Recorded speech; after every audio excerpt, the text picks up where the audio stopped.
అందరికీ నమస్కారం అండి. ప్రభుత్వ ఉద్యోగులకు భారీగా పెరగబోతున్న జీతాలు కొత్త పీఆర్సీ ప్రకారంగా ఇచ్చేటటువంటి పే స్కేల్స్ లిస్ట్కి సంబంధించి ఇంపార్టెంట్ అప్డేట్స్.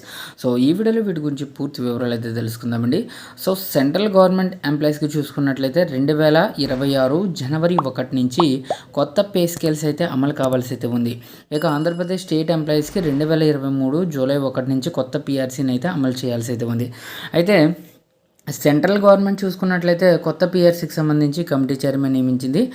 వాళ్ళ యొక్క పని కూడా స్టార్ట్ చేయడం జరిగింది. ఇక ఆంధ్రప్రదేశ్ స్టేట్ గవర్నమెంట్ విషయానికి వస్తే 2023 జూలై 1 నుంచి అమలు కావాల్సిన 12 పీఆర్సీకి సంబంధించి ఇప్పటివరకు ప్రభుత్వం ఎటువంటి పీఆర్సీ కమిటీ చైర్మన్ని నియమించలేదు, కమిషన్ కూడా వేయలేదు.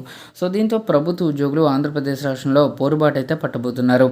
ఇకపోతే సెంట్రల్ ఎంప్లాయీస్కి సంబంధించి కొత్త పీఆర్సీ ప్రకారంగా వచ్చేటటువంటి పే స్కేల్స్ లిస్ట్ ఒకసారి గమనించినట్లయితే కేంద్ర ప్రభుత్వ ఉద్యోగుల మధ్య ప్రస్తుతం 8వ వేతన సంఘం గురించి చర్చ జరుగుతుంది.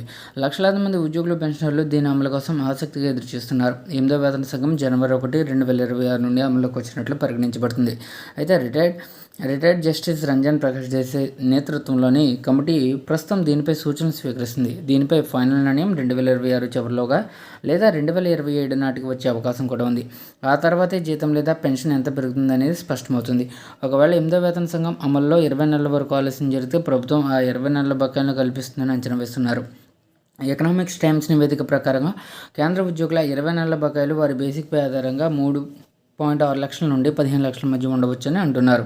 ఇకపోతే ఫిట్మెంట్ ఫ్యాక్టర్తో మానున్న సమీకరణాలు. పే కమిషన్ కింద ప్రాథమిక వేతనాన్ని పెంచడానికి ఉపయోగించే సంఖ్యని ఫిట్మెంట్ ఫ్యాక్టర్ అంటారు. 7వ వేతన సంఘంలో దీన్ని 2.57గా నిర్ణయించారు.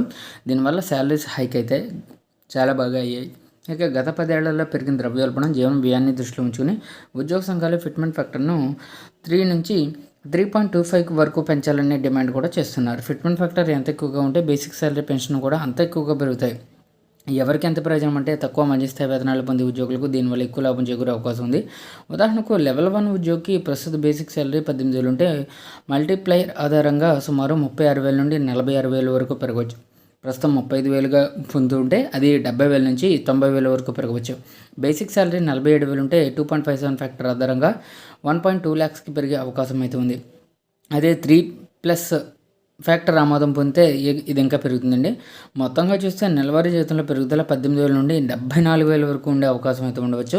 ఇక ఎన్ని నెలల బకాయిలు లభిస్తాయంటే కొత్త వేతన విధానం అనేది జనవరి 1, 2026 అమల్లోకి వస్తే ఉద్యోగులకు 18 నుంచి 24 నెలల ఎరియర్స్ లభించే అవకాశం ఉంది. ఇక తక్కువ స్థాయి ఉద్యోగులు చూసుకున్నట్లయితే సుమారు 3.6 lakhs బకాయిలు అయితే అందుతాయి. ఇక ఉన్నత స్థాయి ఉద్యోగులకు 14 నుండి 15 లక్షల వరకు బకాయిలు అయితే లభించవచ్చు. ఇది ఉద్యోగులు ఒకేసారి పెద్ద మొత్తంలో చేతికందే ఆర్థిక వెసులుబాటు కూడా అవుతుంది.